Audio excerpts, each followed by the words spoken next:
this episode, Agnes answers your questions about farming foibles, marketing mishaps, or personal predicaments.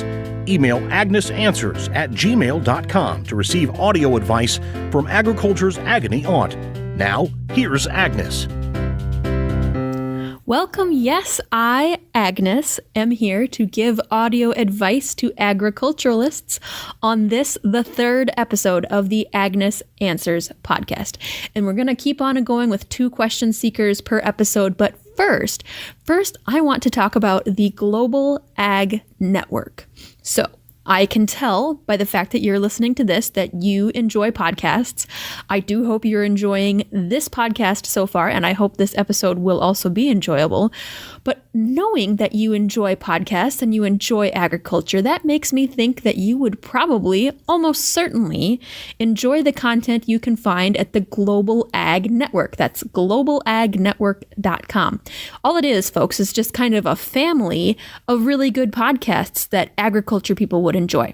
So the flagship of it, for instance, is Ag News Daily with Delaney Howell and Mike Pearson.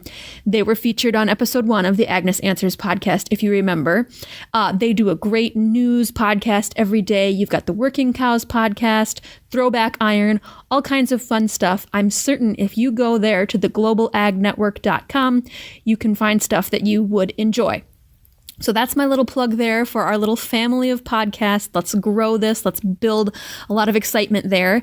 And I'm going to try and contribute another good episode of the Agnes Answers podcast to build that family of podcasts. Today is going to be kind of some serious topics, actually. We're talking about, getting in fights with your neighbors over property destruction will be one of them. That sounds like a lot of drama. And then the other one will be also very serious, talking about how to support each other when there's a death in the family. So serious, big topics today. But fortunately, we do have a little bit of lightheartedness just to kick it off.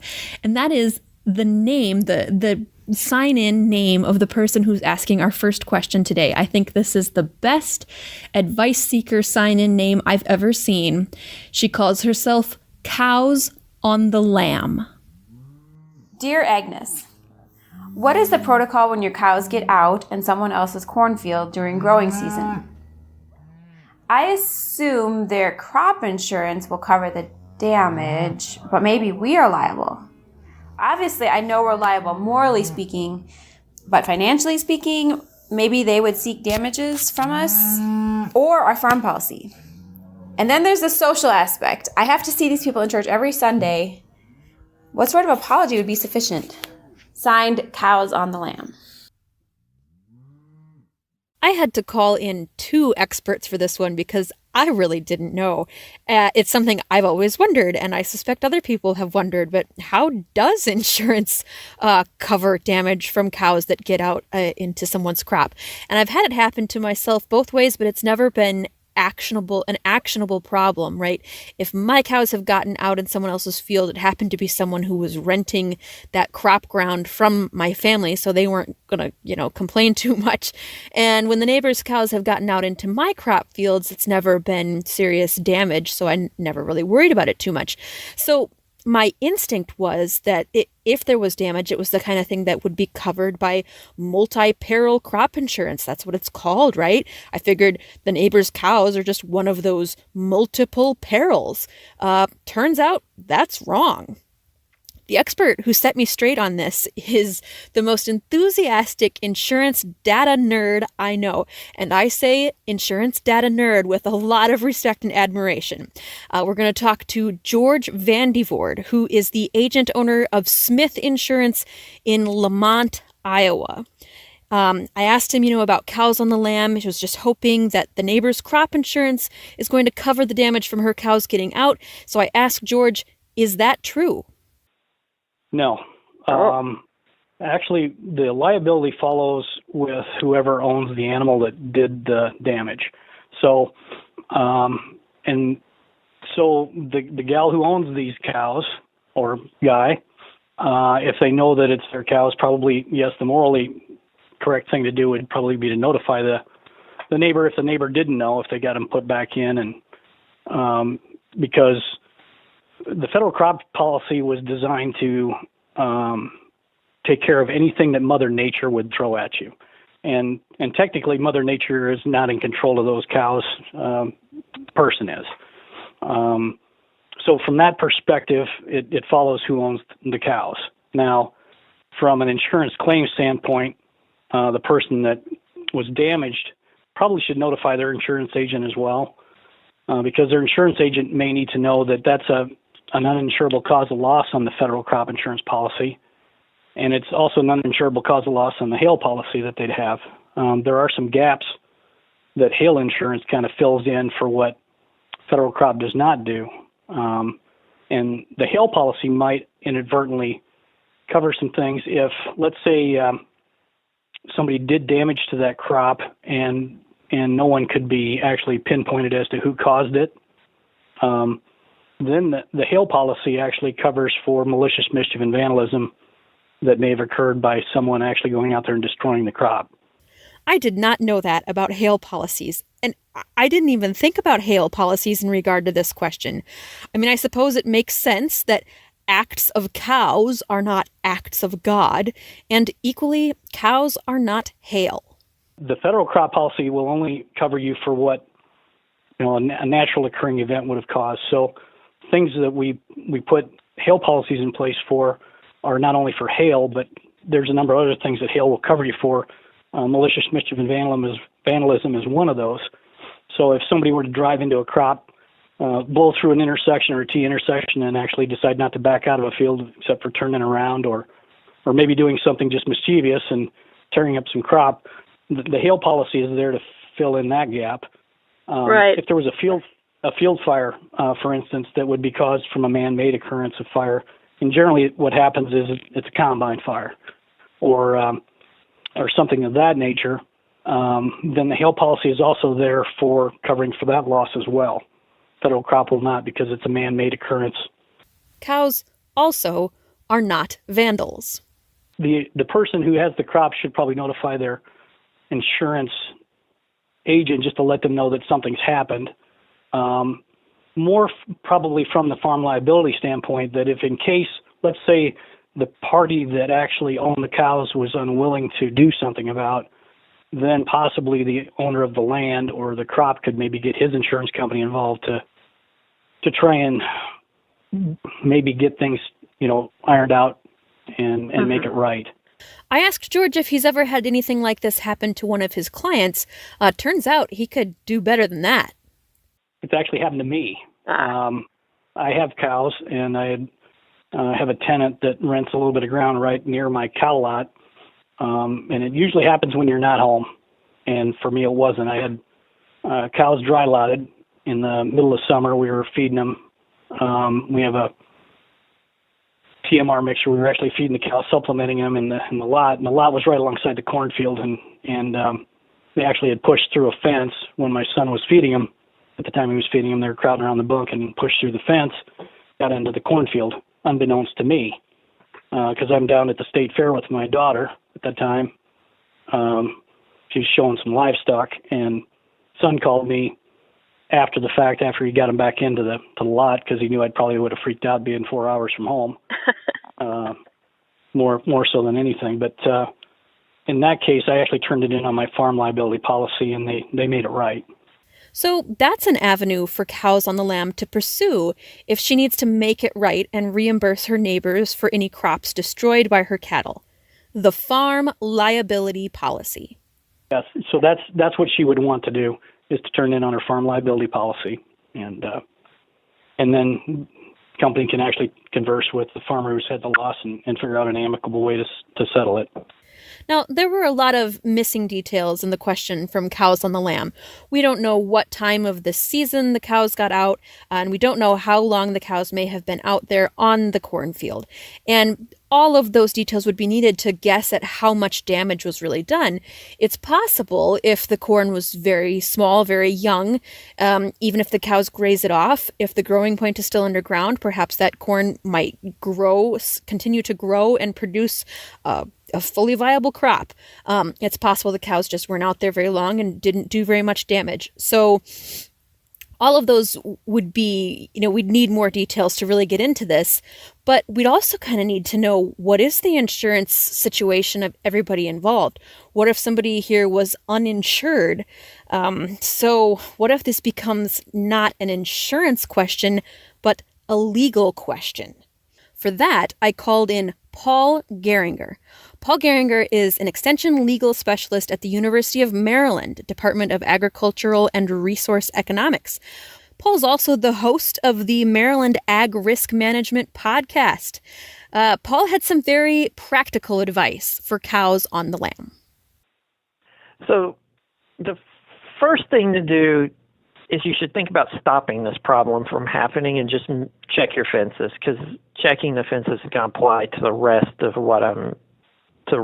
her question, I think, in some way, at least from the legal standpoint, that in most states, and fencing law is very hard to kind of generalize, because all states can have something different or they may have nothing on the books. But for the most part, when we look at livestock being out, courts usually like to see that you're maintaining your fences, and when you know there are problems, you're fixing them in a reasonable amount of time. So the first thing to do is just kind of think about, prior to the corn season, or any growing season, are my fences good enough to keep my cows in? In this case, though, that's like trying to shut the proverbial barn door after the cows have already gotten out. In this case, they already got out. And we already know that if there are material losses, the owner of the crop should notify their crop insurance agent that an uncovered loss has occurred, and then the two sets of neighbors should approach the cattle owner's farm liability policy to get some kind of financial settlement to make it all right. But if that doesn't work out, then it may be time to call in the lawyers. Hopefully it wouldn't get to that, because that's going to make the going to church with them every Sunday slightly more difficult and not an easy situation to deal with. And hopefully they can work it out without getting an attorney involved. Cows on the lam might be liable for this. It goes back to the fence question as to, how good were the fences? Did they have a tendency to not shut the gates when they were supposed to, or the hired hand not shut the gates when they were supposed to be shut? What's their history of, Yeah, I think I've seen that in state laws. Yeah, that there's an expectation that cows do get out, that these things do happen, even for producers who have excellent fences or whatever, that these things can happen, and state laws sometimes seem to sort of acknowledge that. But if you have been careless, then it's a different story. It's very much a different story. Yeah, courts are very willing to accept nobody's perfect. Snow's going to happen or ice and knock down a fence at some point. Floods are going to happen and knock a fence down. It's just, what's your other history besides the kind of act of gods that could take out a fence? Cows on the lam, again, didn't offer details about how the cows got out in the first place. Yeah, so I use my parents as examples. God, I hope they don't listen to this, because then they'll know I use them as examples all the time in my extension programming. But they had a neighbor at one point who had goats, cattle, everything, and never shut gates, never took care of anything. And they just wandered the country and just ate other people's stuff. So if you're that guy who just lets his cattle roam or his goats roam or his sheep roam, you're probably going to be more likely to have to pay some damage than you are if you're the normal farmer who just maintains fences and, accidentally they get out one day. To be fair to your parents' neighbors, I don't know that there is any fence that can really keep a goat in. There is nothing that can keep a goat in. I have great stories from a renter that had goats on one of their places and the random problems we ran into trying to keep them in the yard. But yeah, there's nothing that can keep a goat in. You are correct. But let's not forget about the last part of the question. Cows on the Lam wants to know what she should do about the social aspects of this predicament. She has to go to church with these people, after all, just to see them and look them in the eye. So both of my experts and most historical experience with most reasonable neighbors, and I'm not discounting the possibility that these neighbors might be the unreasonable variety of neighbors, because those do exist. Anyway, the most common suggestion is to just apologize. Just acknowledge that it happened, say you're sorry, put it out there, clear the air, get that done, and then just continue enjoying the church picnic or whatever. Just a simple apology. That might be all they want, and saying it'll never happen again, and that would deter a lot of the problems that could arise. Good advice. Again, thanks to George Vandevoorde and Paul Geringer. George, again, if you're looking for an insurance agent, George is the owner agent at Smith Insurance in Lamont, Iowa.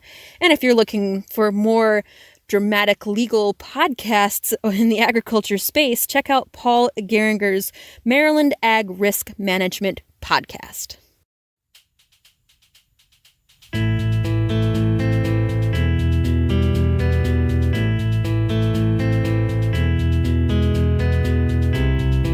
Do you have a personal predicament or marketing mystery or farming foible?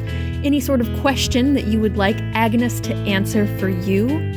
If you do, then please send it in to agnesanswers@gmail.com. Either recorded in your own voice or written as an email is perfectly acceptable too. And if you want to be super anonymous, you can use the forms at agnesanswers.com.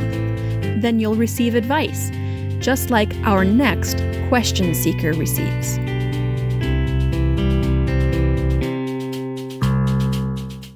Dear Agnes, my mother passed away about a month ago, and we're all very sad about it.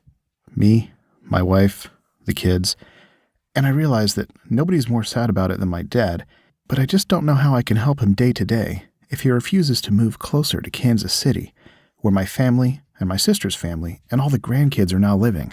Before Mom passed away, it was very sudden, she was talking about them retiring from the farm, which is 400 miles away in Goodland, Kansas, and moving closer to the grandkids. But now, anytime either me or my sister try to bring this up to Dad, he just shuts down. Us moving back to the farm is just not in the cards. I built a good career here as an engineer, and I loved growing up on the farm, and I'm very grateful for that, but farming is just not my deal now. I don't know if Dad is upset about not having an heir who wants to take over the farm or not. Our kids are in good schools here. We want to look after him as much as possible, but we just can't. If he won't move closer than a 5.5-hour drive away, what should we do? Signed, Widower's Son. Oh, I'm so sorry about your mom. You know, it's a real credit to you and your good heart that this is what you're being thoughtful about, that it's your number one concern, which seems to be the well-being of everyone else around you. So before we get too far into that, just again, my sympathies about the loss of your mother. I mean, there's grief like that is not going to be easy. There's going to be in your life, there was the world that had your mother in it, and now there's the world without your mother, and it's going to be an adjustment process. So, Widower's Son, I just want to encourage you to take good care of yourself and take care of your own grief to the same degree that you're worrying about and caring for your dad and your sister and your kids and all of your family members. It kind of seems to me as if you're almost trying to approach this as an equation to solve. You're an engineer, the design work, and you can put numbers in and make things work and come up with a right answer. And you seem to want a right answer, that this plus this plus this is going to equal the right answer. So if you just say the right things, you can get your dad to behave in certain ways that will put your own mind at ease. But unfortunately, I don't think there's going to be a right answer or a predictable timeline on any of these things. And that, of course, is the problem with grief, right? There's no timeline on grief, and there's no one right way to do it. Everyone will experience grief differently.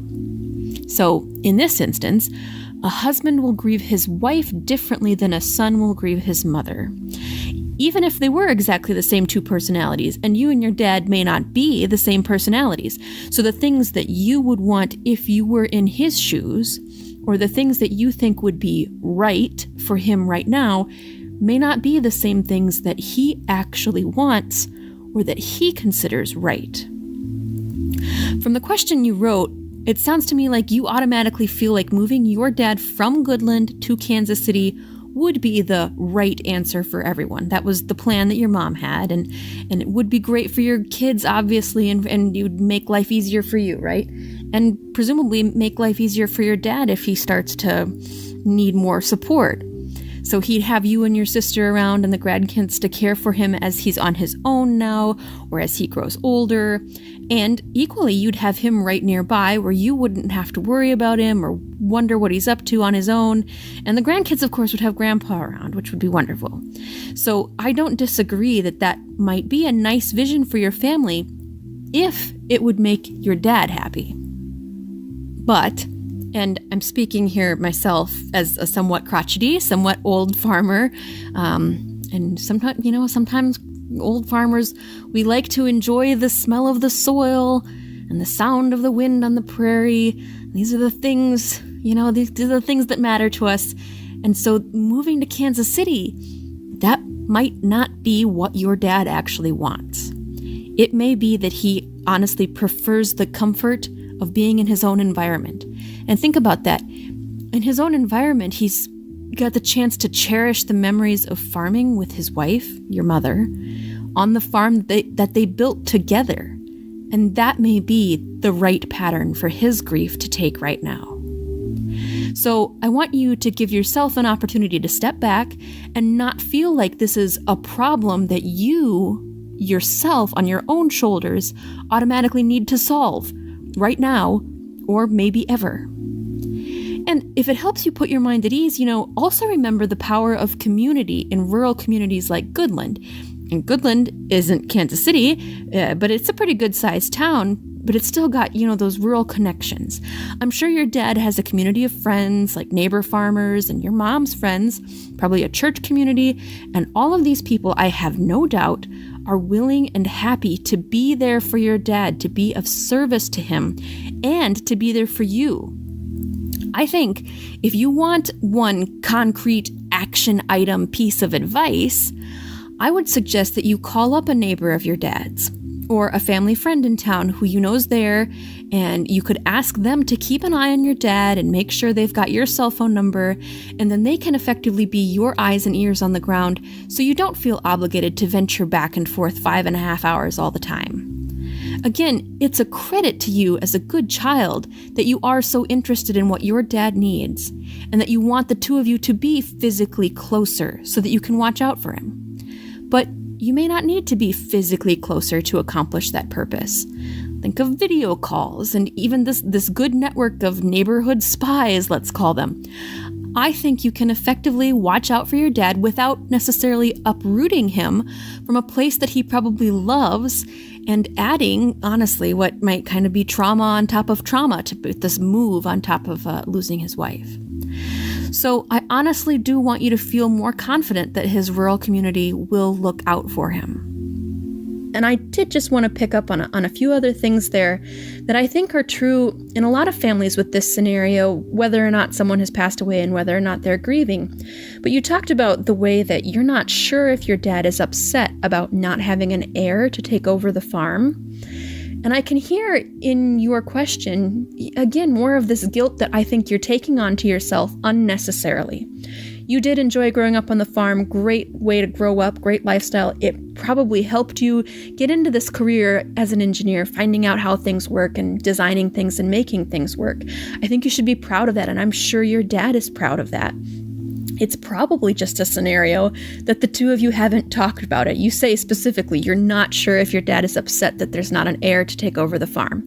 So obviously, one way to resolve that question would be for the two of you to talk about it. You could ask him, Dad, are you upset about not having someone to take over the farm? And it's entirely possible that the answer is he's totally fine with it. The pride that he feels of your career and your sister's career, maybe all he ever asked for was to raise a good crop of kids and grandkids. So I think there's another piece of that too, is that you might have felt in your mom's willingness or desire to come move to Kansas City and to be near the grandkids, that was a special sort of grandmotherly love that she wanted to be physically near to them. And you're not experiencing that from your dad right now. But I want you, again, to sort of reframe your thinking here that just because he doesn't want to pick up and leave the farm and move to Kansas City 5.5 hours away to be near his grandkids. Again, I don't think that's a reflection that he loves his grandkids any less than your mother did. I think we just need to be very kind to each other and reframe the way that we ourselves may think things through, or the decisions that we ourselves might make in those same scenarios are not the same decisions that our beloved family members might make. Different people have different priorities and different ways of handling things and different sources of joy. I believe it's possible that your father, grieving for your lost mother, is taking great joy out of still being able to be on the farm, experiencing the life that he built with her there, where those memories still are. And I believe he's very likely finding resources and comfort in his local friends in a scenario where he feels at home and comfortable, and that may be the absolute best scenario for everyone involved. But of course, the answer, if you really want to solve this mystery, all you have to do is ask. I'm sure you could just pick up the phone and ask specifically. It's probably hard if you're not in these communication patterns already, but you can always ask. Or just say, maybe don't frame it as a question, maybe just say it outright sometime the next time you call your dad on the phone. Dad, I want you to know, if you ever would like to move closer to my sister and I here in Kansas City, we would be more than happy to help in any way, and it would be a joy to have you near the grandkids. In the meantime, please take good care of yourself and take joy in the farm and the local community that you've built for yourself there. So I guess in summary, widower's son, again, I want to recognize your tremendously thoughtful heart and wish you a good path in your own grieving, and give you a few good action items. Number 1, talk to some trusted neighbors on the ground near your dad. And number 2, have a conversation with your dad just to make sure you haven't left anything unsaid. And then give yourself permission to take care of your own grief. And give your dad permission to grieve in his own way, which may or may not involve a move into a big city and away from the farm where he's built his life for so long. He really is lucky to have you, and I'm sure he knows it. Agnes Answers is a podcast that is produced and recorded by me, Agnes. All of the sound editing and sound engineering, such as it is, all of that is performed by me, Agnes. Our theme music, that was me, Agnes. And I believe there's a little bit of special sound effects in this podcast. Those were recorded by me, Agnes, but obviously produced by a lovely herd of cows waiting for their lunch. Okay, now listeners, take good care of yourselves. Until next time.